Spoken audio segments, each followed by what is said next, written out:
Depuis 1960, la diplomatie malienne a traversé des régimes civils, militaires et transitions avec parfois des choix audacieux, parfois contraints.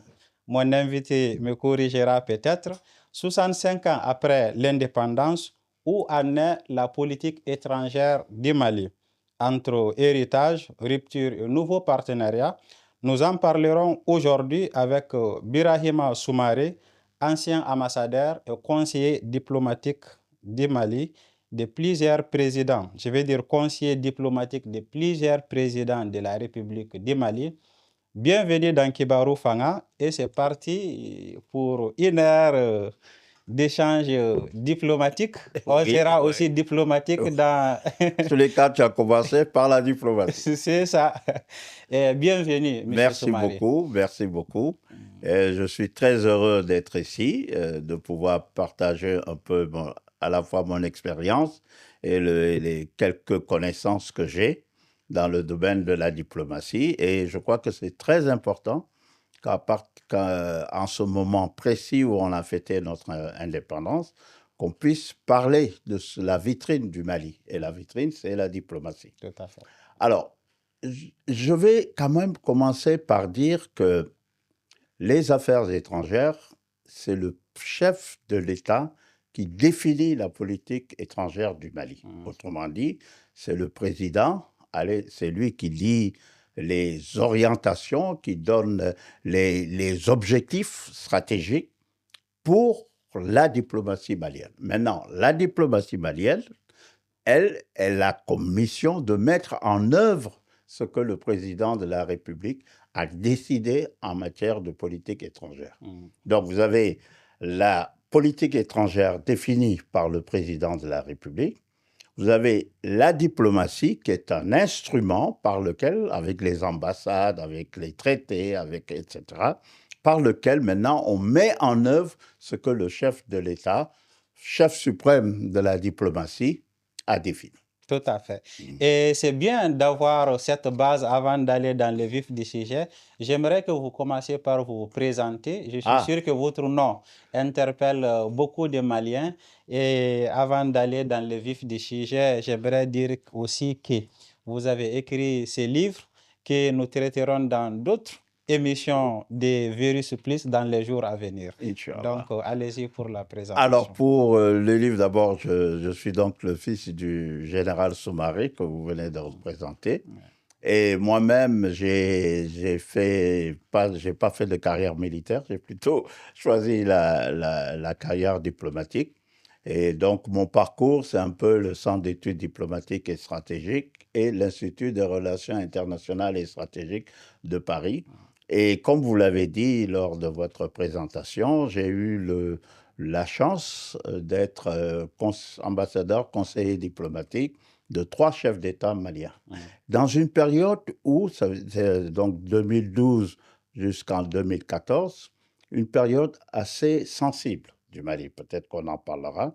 Donc, Amadou Toumani Touré, Dioncounda Traoré et Ibrahima Boubacar Keïta, avant d'être le premier ambassadeur du Mali en Turquie.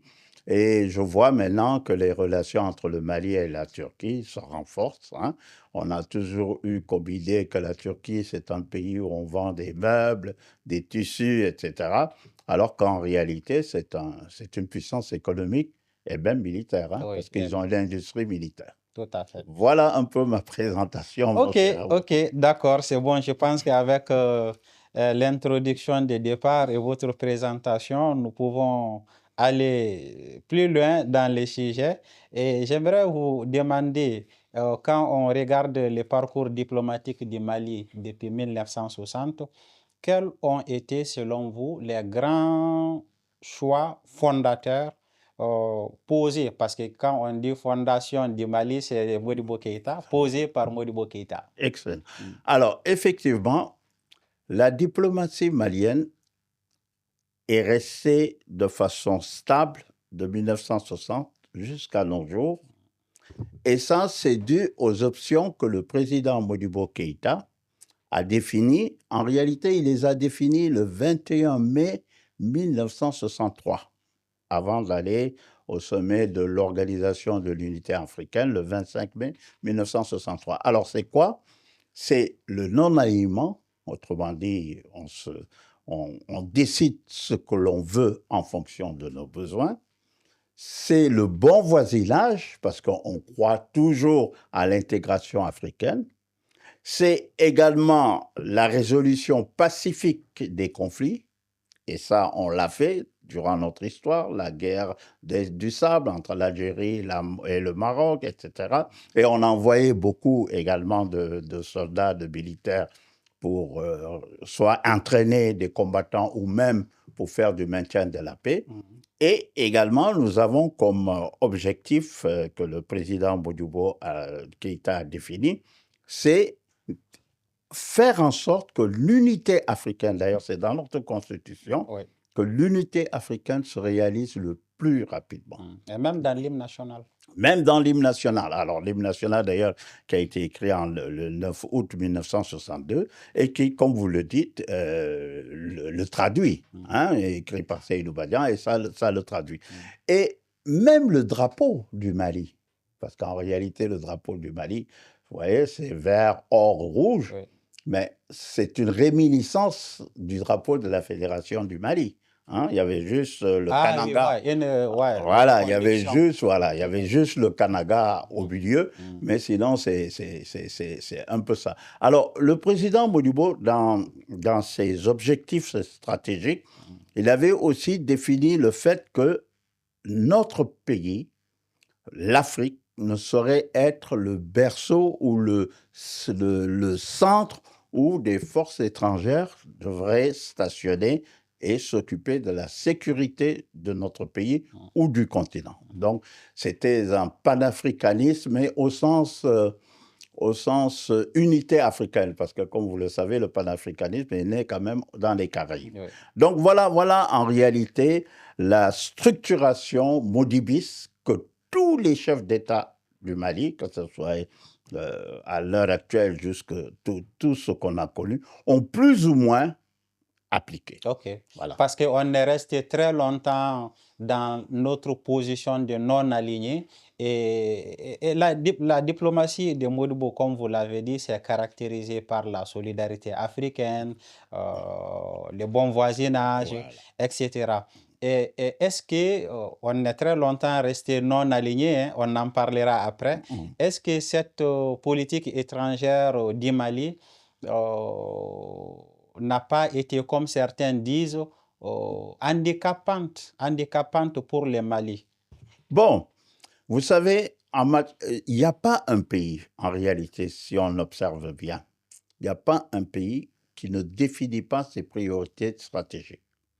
Et si le Mali a choisi le non-alignement, d'ailleurs c'est lors de la conférence de Belgrade qu'il y a eu le mot non-alignement, la conférence de Belgrade, c'est le 7 septembre 1961. Et ça s'est tenu donc en Yougoslavie. C'est parce qu'il y avait la lutte entre les deux blocs. Il y avait le bloc de l'Est, donc ce sont les socialistes avec l'Union soviétique, etc. Et le bloc occidental, le bloc de l'Ouest. Alors, nous sommes une ancienne colonie française. Alors, théoriquement, comme le Sénégal, comme d'autres pays, on aurait pu s'orienter vers le bloc occidental. Mais le président Modibo, avec tous les gens du mouvement oléguien, ont considéré qu'il ne s'agissait pas pour eux de s'aligner soit derrière le bloc occidental ou derrière le bloc voilà. Donc, il fallait faire une politique de non-alignement, avoir des relations diplomatiques avec qui on veut en fonction de nos besoins. Alors, il est vrai qu'il y avait une option socialiste quand même. Quand même, hein? Mais ça, c'est le congrès du 22 septembre 1960 qui a décidé de l'option socialiste. Alors, étant donné qu'on avait des contradictions avec la France, surtout au sortir de l'éclatement de la Fédération du Mali, et nous avons été obligés, en tous les cas, le président Modibo et ses compagnons ont été obligés d'avoir alors des relations diplomatiques avec des pays de l'Est, Union soviétique principalement, mais pas que, pour s'équiper. En 1960, il faut bien comprendre que La France, on avait des problèmes. Ouais, ouais, ouais. Hein, Oui, et oui, donc, oui. Elle a nous, pris le soin de détruire la structure militaire. très bien. Mm. Alors, et ça, c'est fondamental. C'est-à-dire que ce qui s'est passé, d'ailleurs, c'est pour ça que lors du discours que le président Modibo a tenu le 20 janvier 1961, c'était pour leur demander de partir. Et comme vous dites, ils sont partis en détruisant tout le peu de matériel qu'il y avait ici.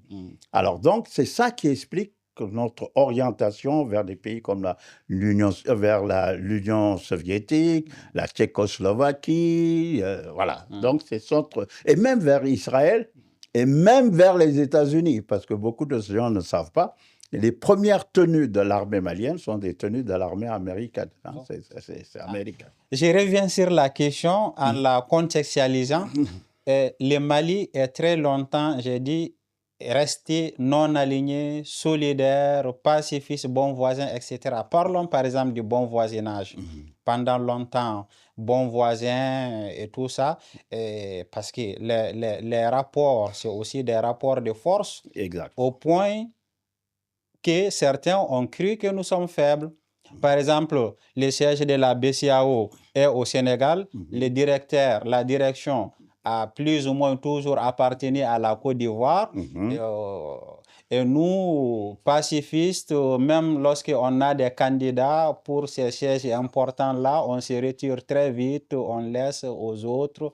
Et l'Algérie aussi, la Mauritanie et d'autres qui ont cru que nous sommes faibles.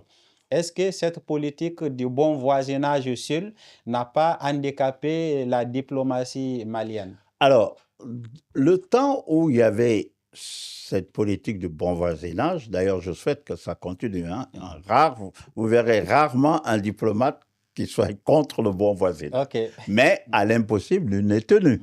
Alors, en 1900, par exemple, dans les années où le président Modibo définissait la politique du bon voisinage, c'était un contexte très particulier.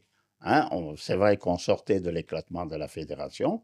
On avait des liens avec le Sénégal et la Côte d'Ivoire également. Il ne faut jamais oublier qu'Houphouët était le président du Rassemblement démocratique africain, hein, le 18 octobre 1946. C'est lui qui est le président. Donc, il y avait toujours des relations un peu intimes entre ces hommes politiques.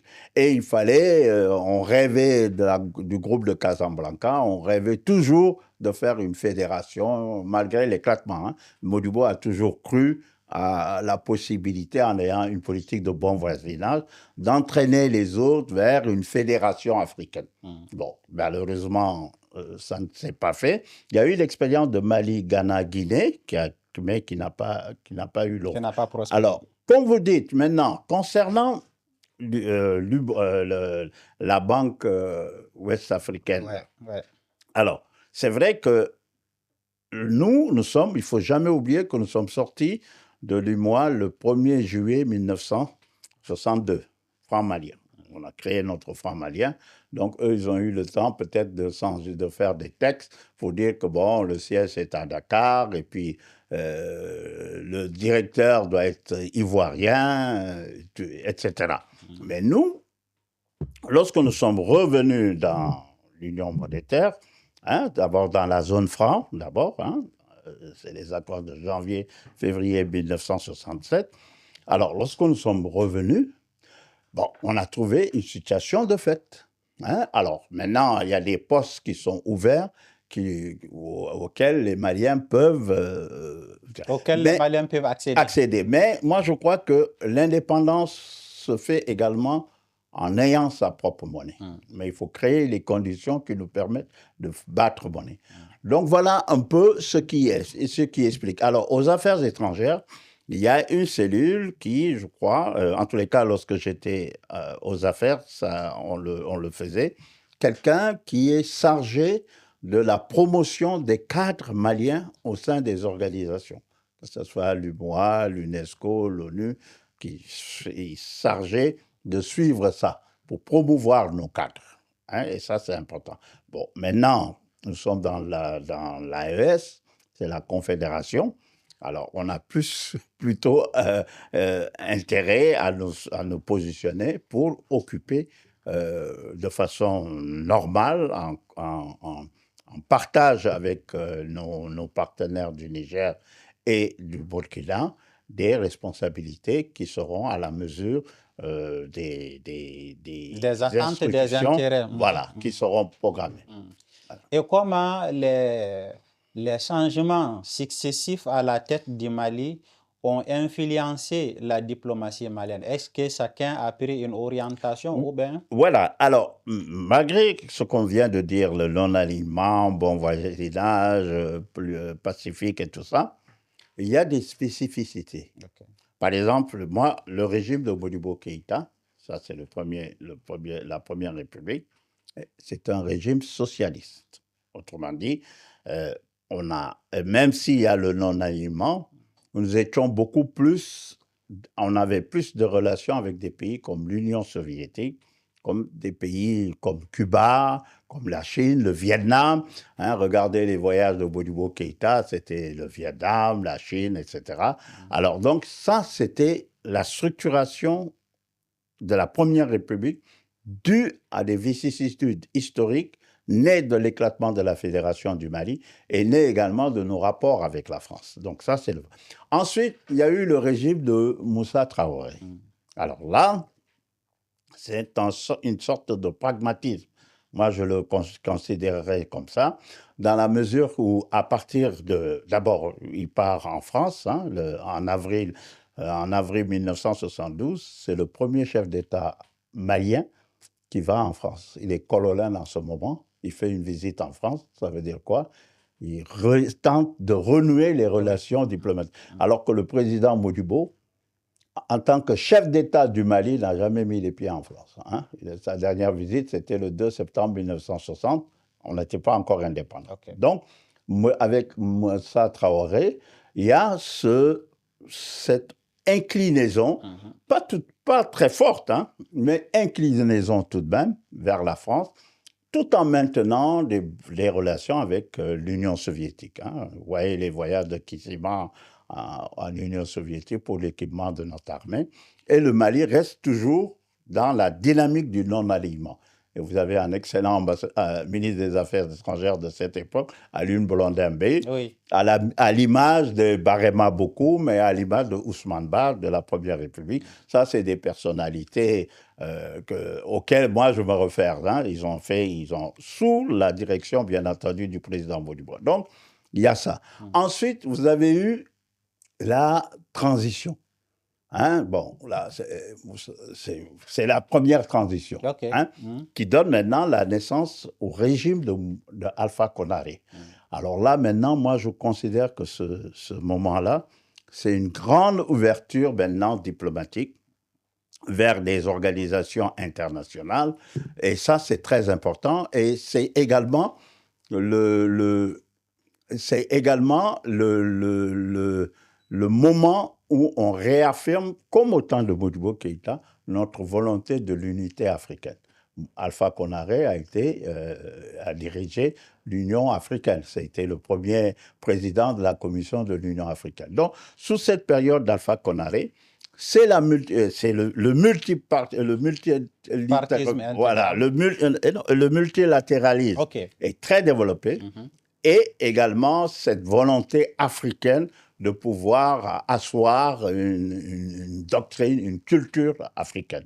Et ça, je peux dire également que c'est issu du régime de Modibo Keïta, parce que lors de la conférence, nous étions membres de la commission de décolonisation, et Modibo a toujours célébré le fait que l'Afrique constitue une unité, et c'est ce qu'Alpha Condé va reprendre. Ensuite, maintenant, il y a eu le régime d'Amadou Toumani Touré, et c'est la période où d'abord, il continue toujours cette dynamique du multilatéralisme, du non-alignement, tout ça, c'est toujours les mêmes principes, mais on vit maintenant la période de crise, hein, à partir de 2010, même 2006. Hein, 2006, c'est les premières attaques des mouvements, et puis ça continue. Donc, on peut dire que lui, c'est une période de relations dynamiques et également de crise qui vient à petits pas. Une diplomatie de crise. Donc, Voilà. ouais. Alors, donc, c'est pour ça ATT a proposé ce que personne n'a voulu suivre et que les gens ont commencé à faire avec le G5 Sahel, d'ailleurs, qui n'existe plus, selon moi. Ouais. Alors, le président Amadou Toumani Touré a proposé la création d'une conférence sahélo-sahélienne qui aurait regroupé tous les pays de la sous-région pour essayer de définir une stratégie pour lutter contre le terrorisme. J'étais aux affaires à ce moment-là. Aucun pays africain, Burkina, Algérie, ils n'ont pas voulu suivre ce schéma-là. Et les bailleurs également, les partenaires internationaux aussi, ont fait la moue. Donc, déjà, lui, il avait, en tant que militaire, on avait déjà ce problème-là. Ouais. Ensuite, maintenant, on a eu, avec la grosse crise, la période de John Kounda.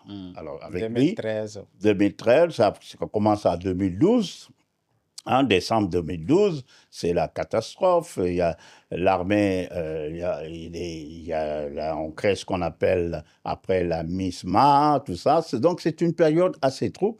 Et c'est la période où John Kounda a comme objectif, et je pense qu'il arrive ici, de remettre le Mali au devant de la scène internationale en faisant prendre conscience aux gens ce que ATT a voulu faire, mais il le dit lui-même, que la crise du Mali, le défi sécuritaire du Mali n'est pas isolément malien. Ça peut concerner tous les pays de la sous-région. Alors, donc, c'est avec lui maintenant qu'il y a les interventions étrangères. C'est sous la transition qu'on a Serval, l'amunissement en avril 1900. Et tout ça, c'est des faits diplomatiques. C'est des faits diplomatiques, hein, c'est toujours les relations internationales. Et bon, vous savez, lorsque votre pays est en péril, on n'appelle pas les anges pour discuter du sexe. On ne discute pas du sexe des anges. Hein. On prend des mesures idoines pour pouvoir faire en sorte que la crise ne puisse pas faire disparaître le pays. C'est ce qui a été fait. Et donc, cette diplomatie de crise, et même avec un accent particulier sur la coopération militaire avec différents pays et même des Nations Unies, est-ce que c'est elle qui s'est prolongée jusqu'à présent ou bien elle... Alors, ça c'est bon que ça s'est prolongé avec le régime de Ibeka. À partir d'Ibrahim Boubacar Keïta, non seulement ça s'est prolongé, mais il y a eu aussi le dessin d'une programmation d'accords pour faire en sorte qu'il y ait soi-disant la paix avec les insurgés qui représentaient d'ailleurs une infime partie des populations du Nord. Hein. Alors c'est ce qu'on appelle les accords d'Alger. Alors ça, je peux vous dire, étant son conseiller diplomatique, en fait, il n'était pas tellement pour les accords d'Alger. Il a tout fait pour esquiver les accords d'Alger. Et comment ça, le président n'était pas pour, mais le Mali a signé quand même? Après, vous savez, je ne sais pas si vous vous souvenez du discours que Ibeka avait tenu même au Centre international de conférence lorsqu'il s'était agi de signer les accords. Il a répondu à un responsable des Nations Unies ici à Bamako, qui est français. Bon, voilà, c'est à vous de connaître le nom, en lui expliquant que le Malien, on n'est pas un pays de gueux, on ne se laisse pas prendre n'importe comment. C'est à cette occasion qu'il a dit qu'il nous fume quand certains n'étaient pas... Très bien. Alors donc, mais vous savez, alors c'est ça la politique étrangère. Souvent, lorsqu'il n'y a pas une forte détermination, je crois que c'est ce qui a peut-être manqué, ou en tous les cas, on n'était pas peut-être en position, ou alors il n'y avait pas une volonté d'accompagnement de ce désir de prendre les choses par nous-mêmes et surtout de ne pas accepter que des accords soient signés, soient conçus. Bon, même si c'est signé à Bamako, c'est conçu à l'extérieur du Mali, alors que c'est un problème interne, alors que ça aurait pu être réglé de façon interne par le ministère de l'Intérieur, de l'administration territoriale. Je comprends que vous êtes diplomate, mais ici, j'aimerais que vous soyez plus explicite. Est-ce que c'est vraiment quelque chose d'imposé? Est-ce que, comme on l'entend ici et là, les présidents et les dirigeants étrangers, comme la France et d'autres, donnent des consignes, exigent des choses à nos dirigeants? Est-ce que cela est vrai? Alors, une chose est sûre, c'est qu'on n'a pas eu de dirigeants Béni Vivier ou Falasson, ou non, ça je peux vous le garantir. Chacun, c'était pas du Modibo Keïta au sens propre, parce que c'est un contexte différent, mais je ne peux pas accepter d'entendre que les différents chefs d'État là étaient je sais pas, Des gouverneurs. des gouverneurs de l'AOF sous le contrôle de Jacques Foccart ou quoi que ce soit. Ceci étant dit, il y avait de la pression. Ça, on ne peut pas le dire, on ne peut pas le nier. Lorsque vous commencez à avoir des rapports avec Fonds monétaire, monétaire international, la Banque mondiale, lorsque vous avez des problèmes de financement, lorsque vous avez certains projets, et vous savez, c'est pour ça qu'il est important que nous puissions revoir l'architecture internationale, que nous puissions redéfinir par nous-mêmes et créer par nous-mêmes nos instruments de développement, de contrôle, de validation. Donc, il passe toujours par des moyens de financement, d'appui et dans les organismes internationaux pour influencer. C'est ça? C'est pas direct, quoi. En tous les cas, mais certains disent que dans le conseil des ministres, il y avait des Blancs, des Français et d'autres qui participaient. Au Mali, depuis le président Modibo Keïta, peut-être que ça existe dans d'autres pays, je ne sais pas, mais ici, des Français au conseil des ministres, ah non, jamais. Jamais. Ça, je le dis, bon. Le problème, c'est même pas qu'il y ait des Français au Conseil des ministres. Le problème, c'est est-ce qu'on est sous l'influence de la France ou bien des impérialistes ou bien des colons. C'est ça le plus important. Mais vous ne verrez pas de présence physique européenne dans nos conseils des ministres, que ce soit depuis le temps de Bodibo, Alpha Konaré. Alpha même avait refusé d'aller à Dakar rejoindre, parce que Chirac l'avait convoqué. Il avait refusé. Modibo, n'en parlons pas. Même ATT, pourquoi on a eu des problèmes? ATT n'a pas voulu que Nicolas Sarkozy fasse son truc d'immigration et surtout qu'il demande à ce que Tessalit, qu'on puisse lui rendre ça, qu'on redonne l'armée. Hein? Et ça, ça prouve une résistance. Et c'est la même chose avec Ibeka. Je crois que le problème, c'est peut-être les entourages qui cassent la dynamique d'un chef. C'est très important. Ça, c'est un ancien de Koulouba qui vous parle. C'est très important de faire attention à son entourage, de choisir des gens compétents et désintéressés, qui ont comme pour seule boussole l'amour du Mali. Mais si vous vous entourez de gens qui ne répondent pas à ces critères-là, ça peut poser problème. Et ça, je crois que encore une fois, nous n'avons pas subi, comme certains pays, que je ne citerai pas ici, subissent chaque jour. Ils font un conseil des ministres le mercredi, parce que le mardi, l'ordre du jour a été dit par rue Monsieur à Paris. Non, nous ici... ça. Et pour sortir de ces questions que beaucoup de Maliens se posent, hein, je rappelle que vous avez été conseiller diplomatique de 3 présidents. C'est bien cela. Exact. Et lorsque le président Djankounda a appelé le président Hollande pour l'aider à stopper l'avancée des terroristes, quelle était la contrepartie? Non.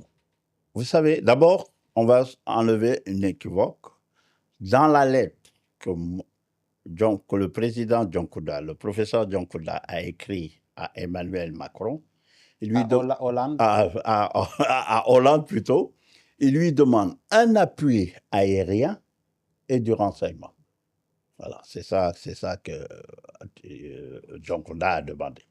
Et ça, c'est très important parce qu'il y a eu beaucoup de discours dessus en disant qu'on a même demandé un appui terrestre, alors que ce n'était pas la dynamique de John Kouda. Maintenant, dans la dynamique de l'action, ils ont dit qu'ils voulaient stopper l'avancée des djihadistes sur Bamako, etc. Bon, qu'il fallait...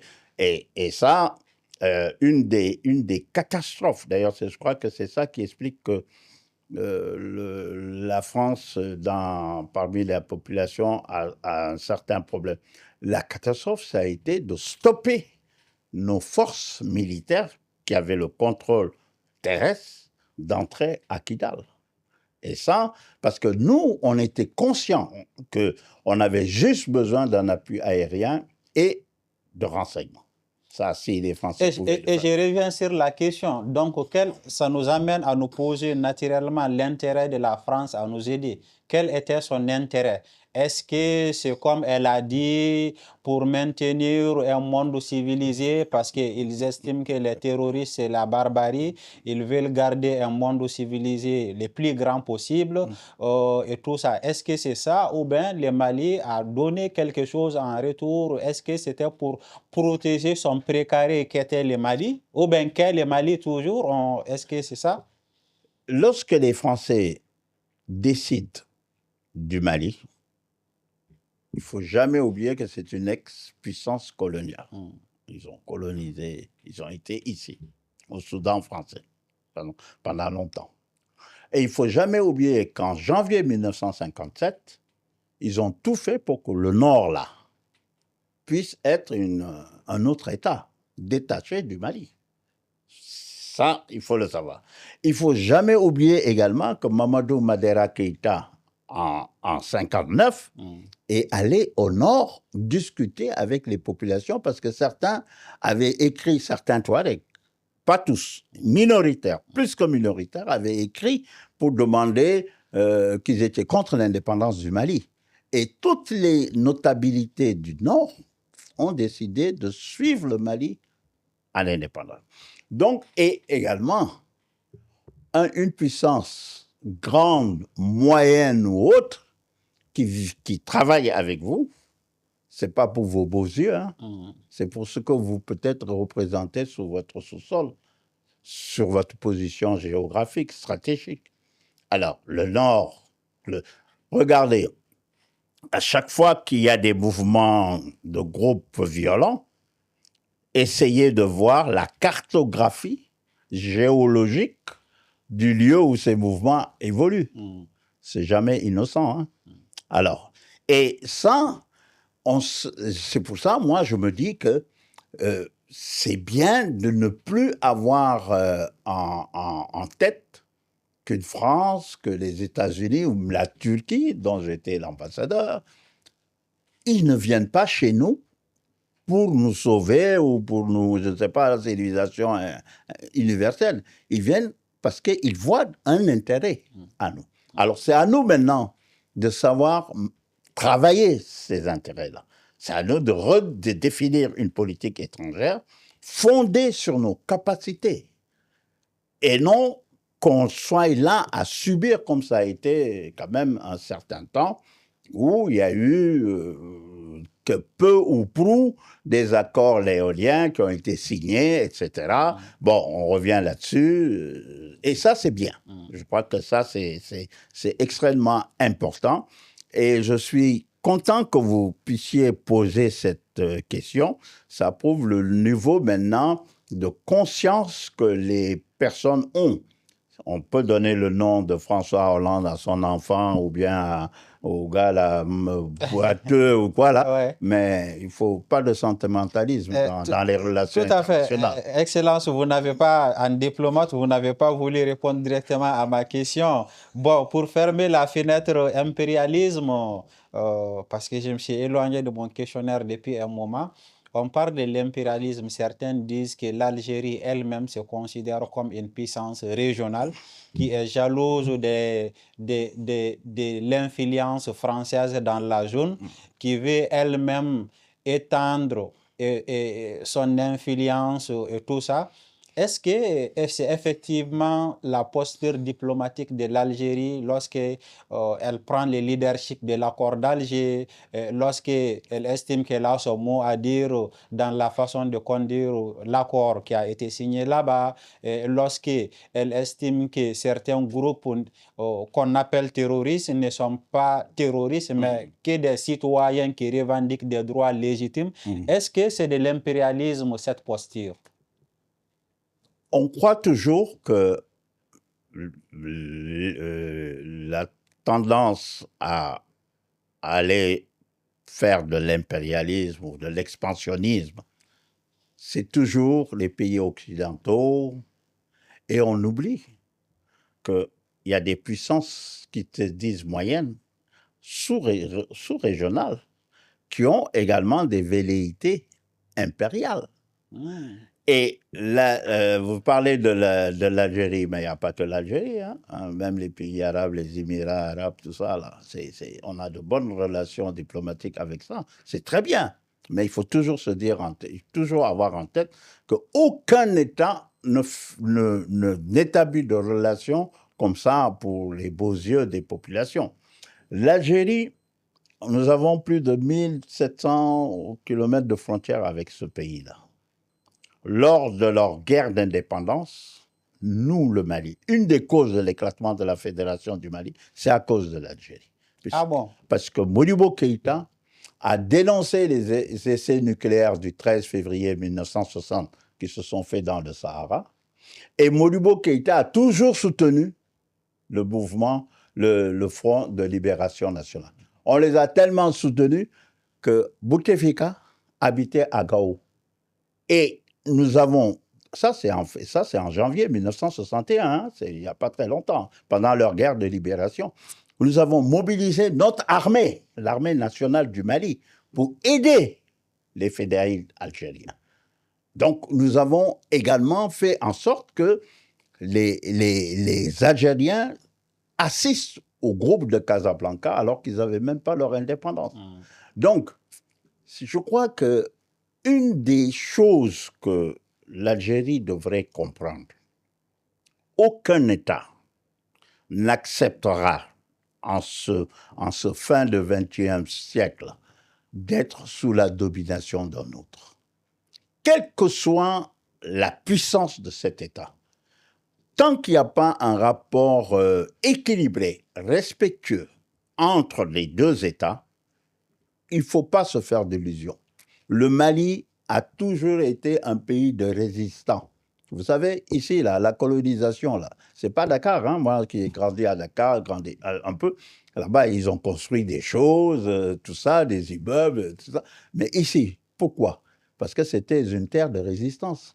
La résistance contre la pénétration coloniale française ne s'est jamais arrêtée pendant tout le temps, jusqu'au 5 septembre 1961, qui est la date du départ du dernier soldat français. Donc, nous avons toujours eu cette mentalité. Et les Algériens doivent être bien placés pour comprendre l'état d'âme du Malien. Ce n'est pas parce que tel ou tel régime a accepté de pactiser avec eux que ça va aller. D'ailleurs, l'accord d'Alger, même sous le régime de Ibeka, vers la fin, commençait à s'en éloigner. Hein, bon, d'une manière ou d'une autre. Et il est heureux que ceux qui sont venus ont demandé à revoir tout ça, etc. Alors ça, c'est très important, c'est notre objectif politique. Et ça, quel que soit, comme dit l'autre, quel que soit le Malien à Koulouba, la réaction, ce sera comme ça. D'accord. Avant que je ne m'éloigne de mon questionnaire, nous parlions de, de la continuité de la ligne diplomatique du Mali. Et j'aimerais vous demander, est-ce que les coups d'État affaiblissent ou au contraire est un moment pour réaffirmer, prendre une posture plus forte dans la conduite de notre diplomatie? Vous savez, une des raisons qui font qu'il y a l'irruption du militaire dans la vie publique et constitutionnelle, c'est souvent, c'est ce qu'ils utilisent souvent, c'est parce qu'il y a une crise économique et sociale, ou alors il y a une sorte de gestion, même patrimoniale, du pouvoir, Oui. avec corruption et tout ce qui... Népotisme. Népotisme. Ça, c'est les raisons. Et l'armée, c'est une institution de la République, mais qui ne doit pas normalement empiéter dans la vie publique et constitutionnelle. Mais ça, c'est lorsque les choses sont ce qu'il faut. Oui. Autrement dit, vous savez, nous, je peux vous dire un peu les différentes raisons qui font que le militaire sort de sa tenue et puis s'installe au pouvoir. Donc, ces raisons-là, au Mali, on peut pas, il faudrait qu'on se dise que c'est pas un fait, un épiphénomène, c'est presque une constance. Hein, il y en a eu en 68, on a à peu près 5 coups d'État à peu près. Hein, et puis, coup d'État, eux, ils considèrent d'ailleurs que ceux qui sont au pouvoir pendant qu'ils viennent prendre le pouvoir, que c'est eux qui ont fait le coup d'État. Parce qu'au coup d'État, c'est empêcher le fonctionnement régulier des institutions. Mais s'il y a une crise économique, du népotisme et tout ça, on peut considérer ça. Mais l'idéal, quand même, c'est que nous ne puissions pas vivre ce genre de situation parce qu'on en paye après le prix. Il faudrait après reprendre les choses, retravailler les choses, ça prend du temps. Et souvent, c'est parce que des embûches ont été mises par le pouvoir civil que ces militaires-là font irruption dans la vie publique. Alors, souhaitons maintenant un retour à l'ordre constitutionnel, parce que ça, c'est très important, pour continuer à vivre normalement comme on vit sous un régime militaire ou comme on vit sous un autre régime. Mais il est important, d'ailleurs, c'est chaque fois que le militaire prend le pouvoir, il se dit qu'il le prend pour redresser le pays. Ensuite, lorsque les conditions seront propices, retourner dans les casernes. Alors, et est-ce que les partenaires comprennent cela? Est-ce qu'ils les prennent bien ou mal? Parce qu'effectivement, parfois, dans certains régimes démocratiques et conduits par des présidents démocratiquement élus, parfois ça ne marche pas toujours. Ça ne marche pas toujours. Est-ce que les partenaires comprennent la volonté de ces fragments des Maliens qui prennent parfois la responsabilité de débloquer la situation? oui. Alors, c'est-à-dire, c'est pour ça qu'il ne faudrait pas accorder à quelqu'un des condamnations et ne rien dire lorsque c'est un autre cadre qui le fait. Prolonger les mandats du président, 4e mandat, 5e mandat. C'est pire qu'un coup d'État. Alors, mais pourtant, c'est rare que vous entendiez qu'on en parle. Alors, il faudrait qu'il n'y ait pas deux poids, deux mesures, qu'il y ait un discours clair. Mais est-ce que c'est possible de dire un discours clair? C'est pas possible parce que... Surtout vous, les diplomates, vous n'êtes jamais clair, quoi. Toujours à ne pas vexer. Voilà. Et j'invite ceux qui nous suivent aussi à être diplomates dans leurs commentaires. Ouais. Oui. Non, parce que c'est important. Mais il faut regarder, par exemple, il suffit de regarder le monde pour comprendre que le monde, certains sont prêts à crier haro sur le baudet lorsqu'il s'agit de certains pays, mais ils ne le font pas lorsqu'il s'agit d'autres pays.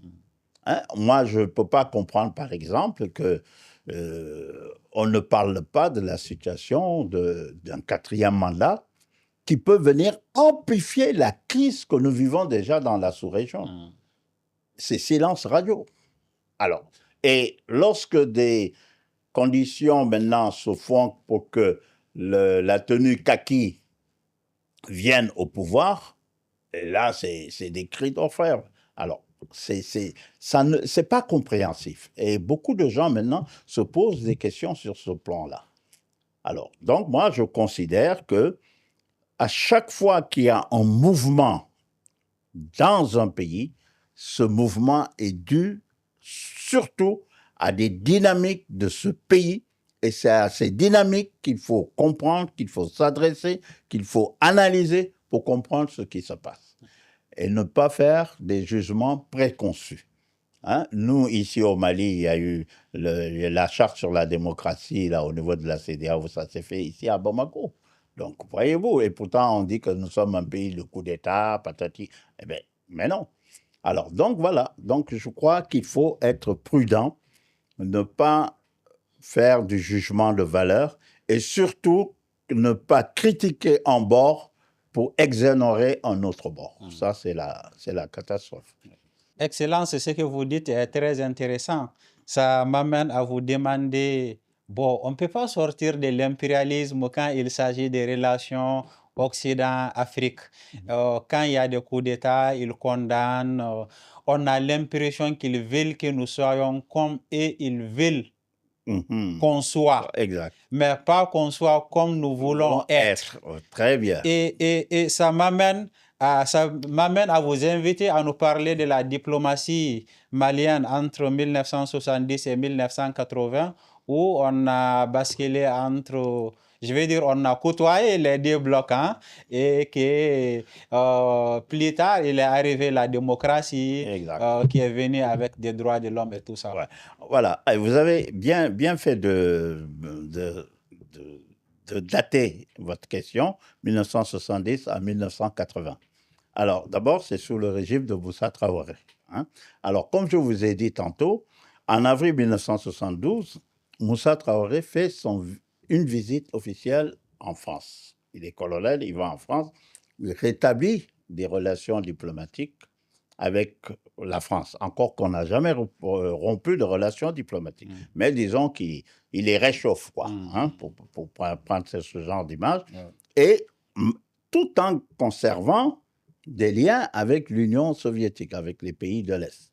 Hein. Donc on est dans une situation un peu hybride, où on a un pied en Occident, parce que il y a des intérêts qui font qu'on va vers là-bas, on suit la programmation du Fonds monétaire après, les entreprises et sociétés d'État sont complètement privatisées, etc. Donc c'est la période où le régime de Moussa enclenche ce revirement un peu, je ne dirais pas vers l'Occident, mais en tous les cas vers une sorte de libéralisme qui ne dit pas son nom. Alors, et ça, c'est les régimes occidentaux qui nous invitent à prendre de telles positions. Exactement, c'est ce qu'on appelle le consensus de Washington.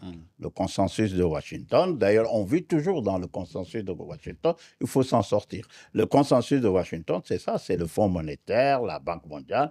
Il faudrait libéraliser tout, il faudrait accepter les normes démocratiques qu'ils ont définies. Oui. Ah oui, donc tout ça là est conditionné pour à leur aide, quoi. Si vous voulez qu'on vous aide, faites ceci. Regardez Moussa Traoré lorsqu'il va à la conférence avec Mitterrand et qu'on lui demande. Donc, bon, ça fait partie de ce consensus-là. Et ça, c'est très important de le comprendre que depuis un long moment, ce sont les Occidentaux qui nous disent quoi faire. Nous, d'ailleurs, c'est à partir du 3 mai 2023 que la signature du Mali ne passe plus par la France au niveau des Nations Unies. Autrement dit, c'est toujours à chaque fois qu'on avait une problématique à poser, le porte-plume, c'était la France.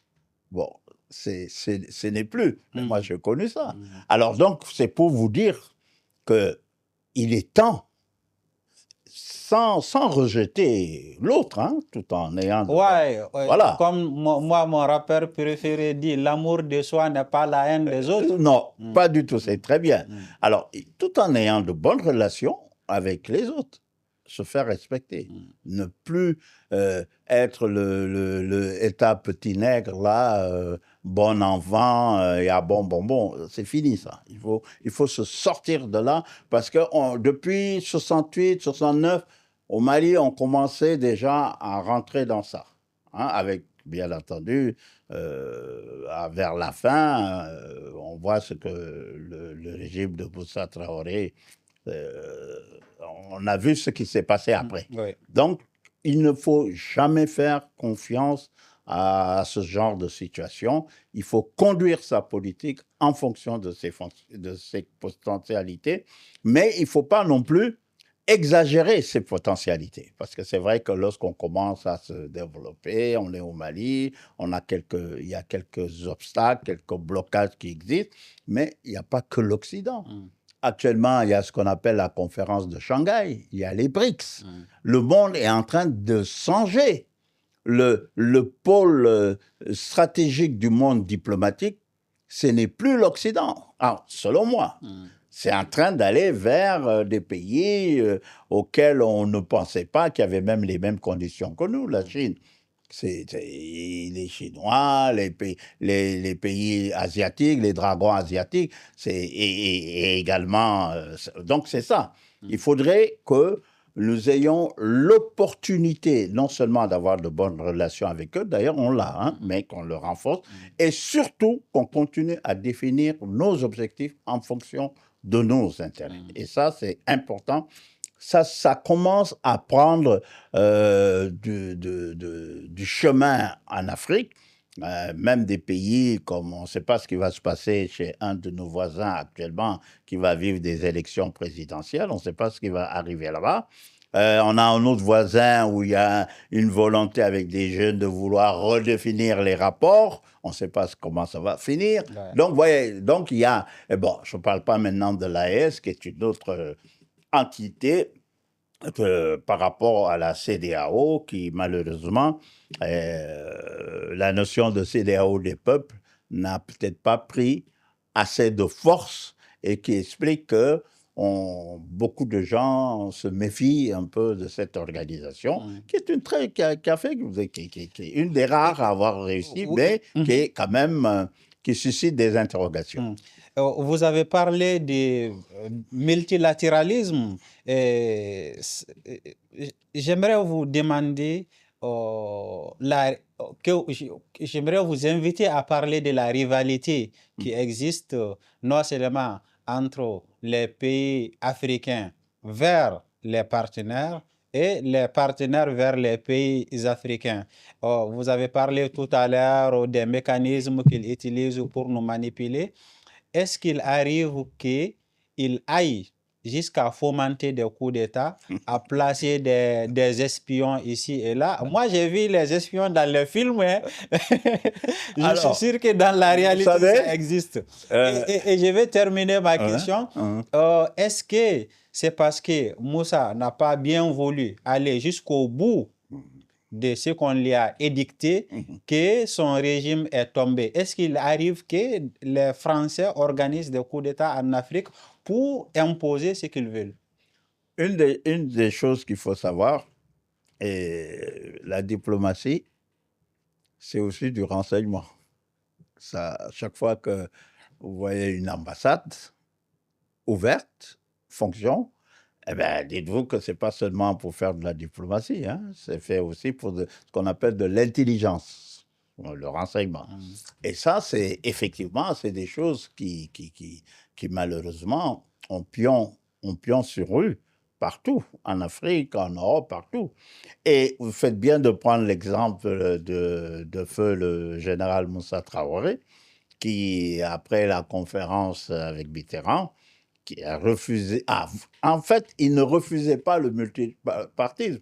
Il disait qu'il fallait d'abord qu'il y ait un congrès de l'UDPM à Kati qui décide maintenant du multipartisme, puisque c'était un parti constitutionnel. Ensuite, il va pouvoir le faire, mais pas sous les injonctions de la France, quoi. Hein? Mais il faut aussi savoir que le mouvement démocratique n'a pas attendu que la France convoque Moussa pour lui demander la démocratie. Il y avait une lutte démocratique très forte, clandestine, qui s'est faite ici. Hein. Je rends hommage d'ailleurs à Tchiblé Dramé, qui est décédé. Il y en a d'autres. Alors, un autre diplomate. Voilà, un autre qui était ministre des Affaires étrangères. Donc, et il y en a d'autres. Donc, ça, c'est très important. Alors, vous posez un problème qui est très réel. En France, ils ont créé ce qu'on appelle la cellule africaine, qui était dirigé par Jacques Foccart. D'ailleurs, petite anecdote, les gens ne savent pas, mais le 15 mai 1969, Jacques Foccart était en visite à Bamako. Le 9 novembre 1960, le 15 mai 1968 plutôt, Jacques Foccart était en visite ici. Le 9 novembre 1968, Yvon Bourges, secrétaire d'État, était là également à Bamako. Alors, c'est pour vous dire que, bon, vous tirez les conclusions que vous voulez là-dessus, mais je vous donne des éléments factuels. Ouais, d'emblée, moi, j'ai dit que ça ne peut pas être une coïncidence, mais je n'ai rien dit non plus. Continuez, s'il vous plaît. Voilà, c'est-à-dire que c'est pour vous dire que les choses, lorsqu'un État a envie d'avoir des ressources ou bien contrôler un autre État, il peut enclencher des processus de déstabilisation. Ça peut être par le coup d'État, par manipuler les forces armées. Ça peut être aussi par la désinformation. C'est très important, la désinformation. Ça peut être par là. D'ailleurs, c'est une arme fondamentale actuellement.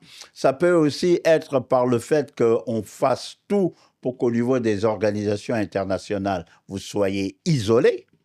Ça, c'est des techniques aussi qui existent. Ça fait également que souvent, lorsque vous devriez payer à la Banque mondiale ou au Fonds monétaire ou je ne sais quel autre organisme, qu'on fasse en sorte que vos taux d'intérêt, là, soient, le coût de votre dette soit extrêmement important, qui fait que ça vous étouffe. On peut également actionner d'autres États qui sont voisins de vous, pour vous créer des problèmes. Alors maintenant, c'est à nous, maintenant, Africains, de comprendre tout ça et de prendre notre destin en charge, ne pas se faire téléguider, que ce soit par un pays, que ce soit Russie, Turquie, France, tout ça là, c'est la même chose pour moi. Ce qui est important, c'est le Mali. On ne quitte pas la France pour aller s'allier à un autre pays qui va, à la longue, nous faire ce que la France nous a fait. Si on considère que la France nous a mal fait. Donc, c'est important d'avoir une politique endogène. La politique étrangère doit être le reflet de cette politique endogène. Voilà. Et de souveraineté, mais pas souveraineté au sens galvaudé. Là. On a été obligé d'aller appeler les Toubabs là, pour qu'ils viennent nous assister, oui. On ne pouvait pas. Alors, imagine-toi, même dans un autre continent, ce genre de situation ne se ferait pas. On ne crée pas un conflit pour des raisons de changement de régime, même si on a une déclaration sur la démocratie. Et on oublie, c'est ce qu'on disait tantôt, ceux qui ont 3, 4, 5, 6, 10, 20 mandats à la tête du pays. Donc ça, c'est... Et puis, mobiliser ça, c'est créer la haine au niveau de notre sous-région. Et je suis heureux de voir qu'il y a eu une levée de boucliers partout, au Niger, et même dans les pays qui étaient censés alimenter des armées pour aller attaquer. Ça, c'est une catastrophe. Ouais, le Togo, par exemple. Le Togo. Et c'est ça, je ne veux pas citer. Et c'est ça qui explique pourquoi, en septembre 2023, il y a la Confédération, on crée notre Confédération, l'AES. Et c'est ça. Maintenant, moi, et l'autre conflit également, c'est cette volonté de comprendre que les problèmes internes du Mali doivent être résolus par des Maliens à l'interne. Les problèmes d'un pays, il y a un pays qui a connu une décennie de guerre, de guerre civile. Ils ont résolu leurs problèmes de façon interne. Alors, on peut maintenant collaborer, échanger d'expériences, etc. Mais il faut comprendre que la dynamique interne de résolution, c'est ça qui doit être privilégié. Alors, ça aussi, ça peut poser quelques incompréhensions avec un voisin avec qui, normalement, nous sommes condamnés à avoir des relations. On a 1200 km, je parle de l'Algérie. Oui. On peut pas, la géographie, là, on ne peut pas la déménager. Hein, c'est pas possible.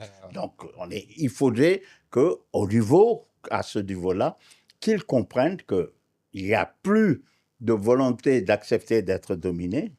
Il n'y a plus de volonté également d'accepter d'être dirigé ou dicté. On salue, moi je salue la coopération qu'il y a eu entre l'Algérie et le Mali, des échanges en matière scientifique et tout ça, de formation, tout ça, c'est très très très bien. Comme nous avons été les artisans de l'indépendance de l'Algérie également. Donc vraiment, sans empiéter dans nos plates-bandes, que chacun règle ses problèmes à l'interne. Et s'il faut échanger, on échange, mais sur un pied d'égalité et non de domination. Alors, maintenant, pour la Côte d'Ivoire, moi, ma crainte, c'est les élections qui vont se passer en octobre. Mais on estime que...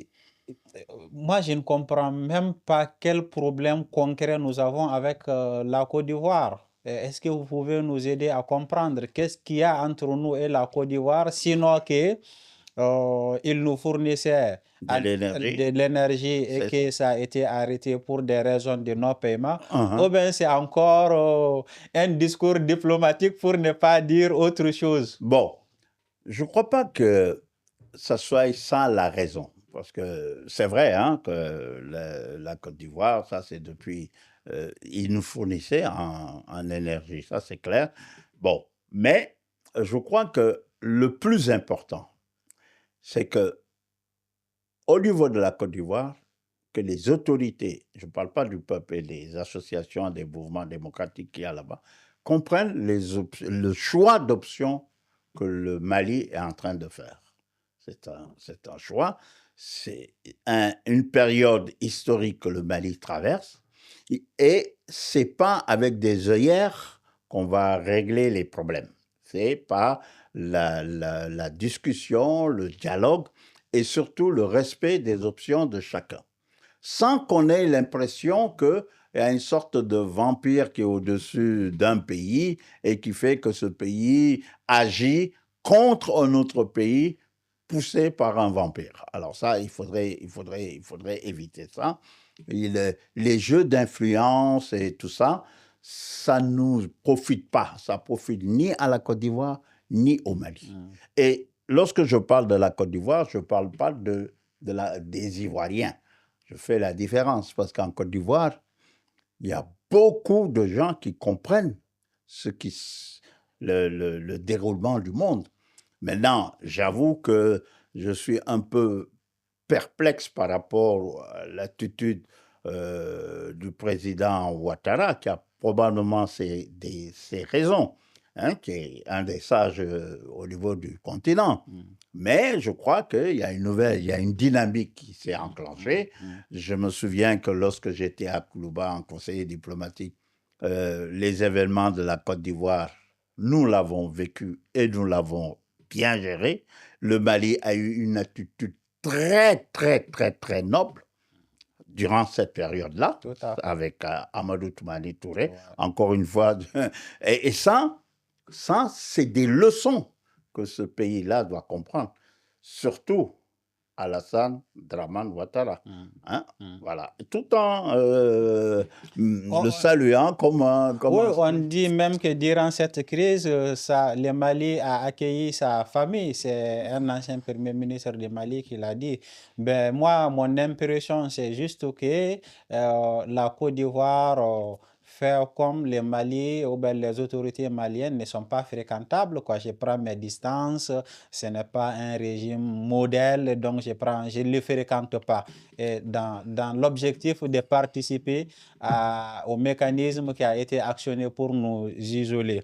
Et on ne peut pas vous laisser partir sans parler de la place des nouvelles alliances stratégiques, parmi lesquelles on peut citer la Russie, la Turquie et la Chine. Oui.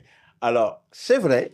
Alors, moi, il y a une chose concernant ces alliances que je voudrais quand même attirer l'attention de nos autorités.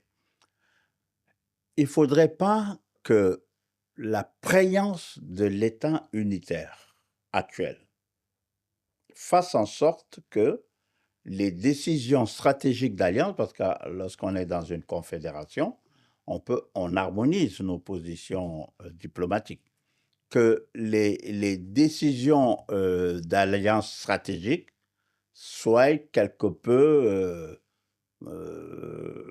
sinon contestées, en tous les cas, qu'il y ait des pratiques qui font que c'est un peu en contradiction avec les options qu'on a décidé de se faire. Hein? Et c'est un peu ça le problème. Je crois que ceux qui sont les praticiens des affaires étrangères, peut-être qu'ils me comprendront. Alors, et comme vous dites, c'est très important que nous ayons des alliances avec la Turquie, en sachant que les Turcs viennent ici pour leur intérêt. Surtout la Turquie dont on ne parle pas beaucoup, alors que, ouais, Moi, je suis très heureux de voir qu'il y a ce truc-là. Depuis 2017, on a développé fortement des accords militaires alors qu'on n'était pas parti pour ça. J'étais en qualité d'ambassadeur. Et également, je crois que depuis un certain temps, il y a une diplomatie turque qui s'intéresse beaucoup aux pays du Sahel et notamment le Mali. Hein, je peux vous témoigner de cela. Mais encore une fois, moi, ce qui m'importe, c'est le Mali. Ce n'est pas la Turquie, ce n'est pas la Russie, ce n'est pas la Chine. Parce que tous ces trois pays-là ne viennent pas chez nous pour rien. Hein. Mais il est vrai qu'il y a des rapports beaucoup plus actuellement que... Bon, rien n'est définitif en diplomatie. Rien n'est définitif. Regardez l'AES, des pays comme le Burkina et le Niger. Ils faisaient partie de ce qu'on appelle le Conseil de l'Entente en 1959, opposé à la Fédération du Mali. C'est ça. Mais aujourd'hui, nos alliés stratégiques, c'est qui? C'est le Burkina et le Niger. Alors qu'avant, c'était le contraire. Donc, en diplomatie, rien n'est définitif. Il ne faut pas être obtus en diplomatie. C'est surtout de l'opportunisme. Voilà, c'est de l'opportunité. Il faut être gentil. Hein? Pour adopter un discours plus diplomatique. Non, c'est aussi ça, parce que lorsque le Mali a sommé la France de fermer ces bases militaires qui sont là, je pense que beaucoup de nos voisins ont profité pour demander la même chose. Et puis nous c'est la deuxième fois qu'on leur demande de partir. Hein. C'est pas la première fois. Hein. On l'a fait en 2023, mais c'est pas la première fois. Comme je vous ai parlé du cours du 20 janvier 1961, le 8 juin 1961, la base de Kati, il y avait une des plus grandes bases françaises de l'armée coloniale française, était à Kati. On leur a demandé de partir. Le 8 juillet 1961, c'est la base de Thessalite, qui était également une base aérienne extrêmement importante. Parce que Thessalite, là, vous contrôlez le monde, vous visionnez le monde. C'est un plateau stratégique. Ce n'est pas Kidal, c'est Thessalite. Beaucoup pensent que c'est Kidal, mais c'est Thessalite, le plateau stratégique. C'est important d'avoir Thessalite. Et le 2 août 1961, c'était Gao. On leur a demandé de quitter Gao. Et le 5 septembre 1961, c'est là que le dernier soldat français a quitté. Mais ça, c'est sous le régime de Modibo. Ce régime-là, enfin, a reproduit un peu ce même schéma, a demandé à ce que ces bases-là partent. Et d'ailleurs, l'erreur, ça a été, moi, du point de vue français, l'erreur, ça a été de rester ici trop longtemps. On peut pas, une armée étrangère ne peut pas stationner dans un pays indépendant pendant 10 ans, 6 ans, 5 ans, c'est pas possible. Même les populations ne supporteraient pas ça. Hein, Modibo Keïta, lorsqu'il disait aux gens là de partir, il disait qu'il faisait confiance à son armée. Et les jeunes que vous voyez en Afrique en général, particulièrement en Afrique de l'Ouest, ne supportent plus les bases françaises. Ils ne veulent plus. Moi, j'étais pas très longtemps à Dakar. Il y avait des mouvements contre le stationnement des bases françaises. Et ça, c'est pas seulement français, hein, c'est toute base étrangère. Non, vraiment, on peut faire une coopération militaire, mais il y a quand même des limites. D'accord, et on va conclure. Voilà. La conclusion elle-même, elle est graduelle, en processus. Première question que j'aimerais que vous répondiez très rapidement pour avoir plus de temps pour une question plus importante qu'elle là. Quelle est selon vous, qu'est-ce qui a été les forces et les faiblesses de la diplomatie malienne de 1960 à maintenant, distinctement? Oui, alors, la force, c'est, comme j'ai toujours dit, c'est son anonymat, etc., le fait de se prendre en charge et tout ça. Alors, la faiblesse, peut-être aussi, c'était parce qu'on n'avait peut-être pas suffisamment de moyens d'explorer d'autres espaces diplomatiques. Par exemple, Shanghai, la conférence de Shanghai, je sais qu'il est actuellement urgent d'explorer, même si on a des relations bilatéraux, on a des bilatérales avec la Chine et puis avec certains pays des BRICS, mais il est important d'explorer ça. Et surtout, il est important également de ne pas trop donner l'impression que nos diplomaties se ferment sur elles-mêmes. Hein, il y a beaucoup d'ouverture, on continue, et ça, c'est très important. Voici la question plus importante dont j'ai parlé. Quel choix stratégique devrait guider le Mali dans les 20 prochaines années pour assurer sa sécurité et son rayonnement international? Bon, c'est comme ça que je l'ai noté, mais en y réfléchissant, peut-être aussi pour que cette diplomatie nous apporte plus de technologie aussi. Voilà, moi, je crois que un des aspects le plus important, le gap technologique, là, il faudrait qu'on gère ça. Mais il ne faut pas oublier également que la technologie naît également dans un contexte particulier. C'est la formation. Il faudrait que nos diplomates puissent, aussi bien qu'ils développent des relations économiques ou culturelles avec d'autres pays, se chargent également de cela. Dans les ambassades, en général, il y a ce qu'on appelle un conseiller culturel, hein, mais qui s'occupe plutôt des étudiants, etc. Mais maintenant, c'est une vision stratégique. Il faut que les ambassades puissent avoir que la diplomatie puisse prendre cette vision stratégique qui est de capitaliser les connaissances du monde. Les Chinois, comment ils se sont développés? C'est comme ça. Ils ont d'abord commencé par envoyer des étudiants dans des grandes universités, dans des laboratoires de recherche de haute technologie. Et ça, c'est aux ambassades qui sont accréditées en Chine ou ailleurs de pouvoir l'indiquer en disant à nos autorités, bon, il y a telle opportunité, on peut faire tel jumelage avec un centre de recherche, disons, chinois avec un centre de recherche au Mali, encore qu'il faudrait qu'à Bamako, que ce genre de choses puisse se faire. Et ça, c'est important parce que l'intelligence artificielle, ça va être l'enjeu de demain. Alors, il ne faudrait pas que nous soyons encore en retard de ce point de vue-là. Et c'est très, très, très important. Maintenant, il y a également ce qu'on appelle les défis climatiques, mais là, il faut être très prudent. Parce que nous n'avons pas pollué le monde. On a tout intérêt dans les forats où on parle des histoires de climat, que nous puissions faire entendre notre voix. Nous ne pouvons pas nous développer sans utiliser l'énergie lourde, hein. Ce n'est pas possible. Alors, et ça, c'est des enjeux stratégiques qui nous appartiennent de travailler. Il faudrait même, au niveau du département des affaires étrangères, si ça n'existe pas en tous les cas, créer une cellule spéciale sur ce plan-là, avec des relations avec le ministère de l'Enseignement supérieur pour les chercheurs qui puissent, et ça dans le domaine scientifique, technologique et scientifique. On a trop mis l'emphase sur les connaissances littéraires, économiques. Oui, on a besoin de technologie. Alors qu'on a besoin de... Regardez, vous allez dire encore que je suis focusé sur la Première République. L'Office du Niger, lorsque Modibo était là, il a envoyé Jean-Marie Koné, qui était ministre d'État en novembre 1961, en Israël pour voir comment les kibbutz, là, comment ils développaient leur agriculture pour pouvoir faire pareil ici. Hein? Donc, et ils privilégiaient l'enseignement technique, technologique, technique. Parce que c'est ça qui va faire décoller notre pays.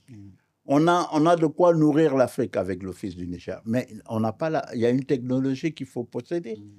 Alors ça, c'est important que les diplomates, maintenant, c'est pas seulement se mettre en costume, cravate et puis aller dans des belles réceptions, c'est également voir comment, en complicité avec les autres départements ici, pour développer ce genre d'échange-là.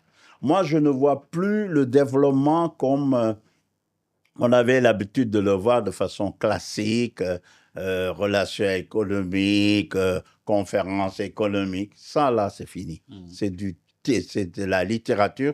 Il faut aller dans du concret. Les pays qui peuvent nous le permettre, renforcer nos liens d'ambassade. Et faire des grandes ambassades, par exemple, dans des pays qui l'acceptent. Un pays où on voit que ce n'est pas important, un ambassadeur avec deux conseils, ça suffit. Mais dans les autres pays, là où c'est possible, hein, et puis il y a l'industrie militaire, la science militaire, ça aussi c'est très important. On a de bonnes relations avec la Turquie, la Russie, mais il ne faudrait pas que ça soit que de la vente de matériel, oui. Alors que nous, Marcala, nous, ici, l'usine à Marcala, on fabriquait, on faisait des montages d'engins militaires. D'ailleurs, ça se fait toujours.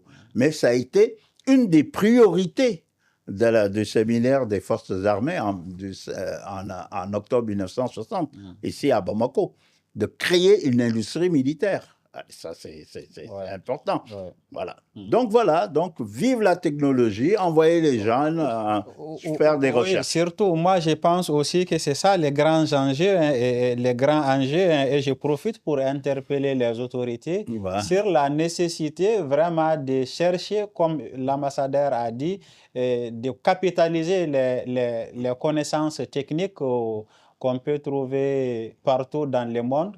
Et aussi, lorsqu'on envoie nos étudiants, de s'assurer qu'ils reviennent, qu'ils reviennent servir le pays avec ce qu'ils ont appris là-bas. Et pour finir, c'est vraiment ma dernière question. Hein.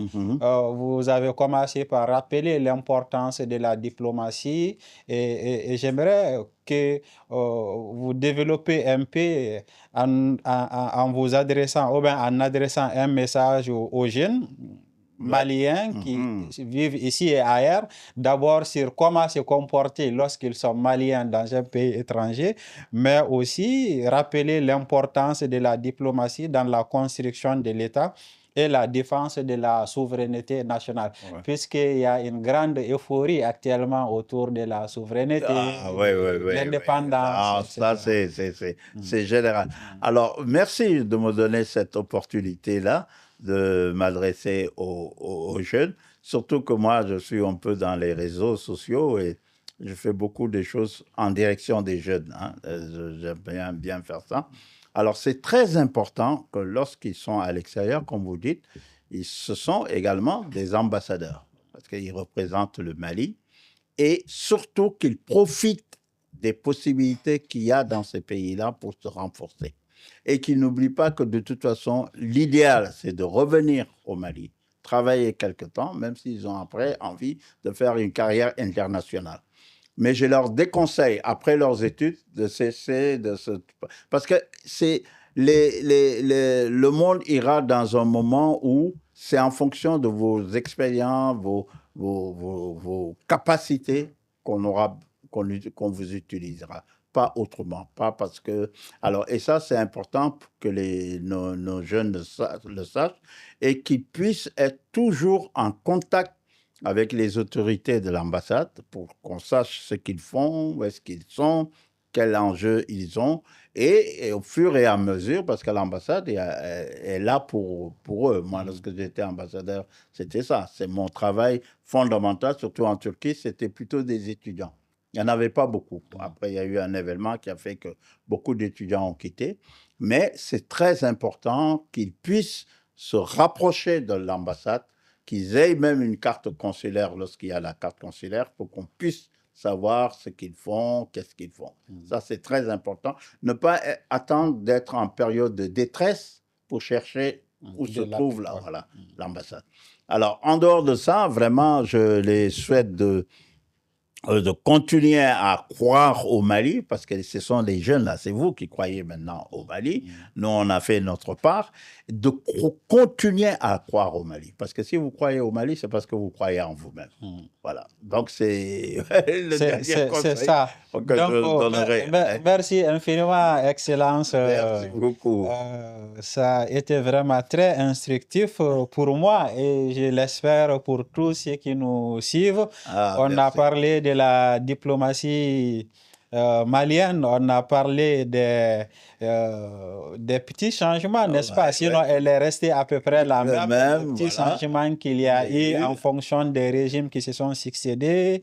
Donc, on a parlé de la diplomatie de solidarité et de bon voisinage, de la diplomatie de développement, de celle des droits de l'homme et la diplomatie de crise. Et plus récemment, on a parlé de la volonté du Mali d'affirmer sa souveraineté internationale. Et ça a été très instructif. Et je rappelle que Son Excellence Soumaré a écrit un livre sur le général Abdoulaye Soumaré et que nous traiterons dans les jours à venir dans une autre émission. Et peut-être vous vous demandez pourquoi aujourd'hui on a parlé en français alors que d'ordinaire dans Kivarou Fanga on parle en bambara. Eh bien, c'est parce que la diplomatie est un sujet tellement difficile. Oui, les nuances pour le dire en bambara. Exactement. D'une part et d'autre part, c'est parce que on a des amis au niveau de l'AES et à un niveau plus étendu qui veulent comprendre les enjeux et les choix diplomatiques du Mali, et donc pour donner plus d'accessibilité pour étendre la portée de cette émission. Donc nous avons bien voulu de le faire en français aujourd'hui. Merci infiniment à vous qui nous regardez et on vous donne rendez-vous la prochaine fois sur Kibarou Fanga.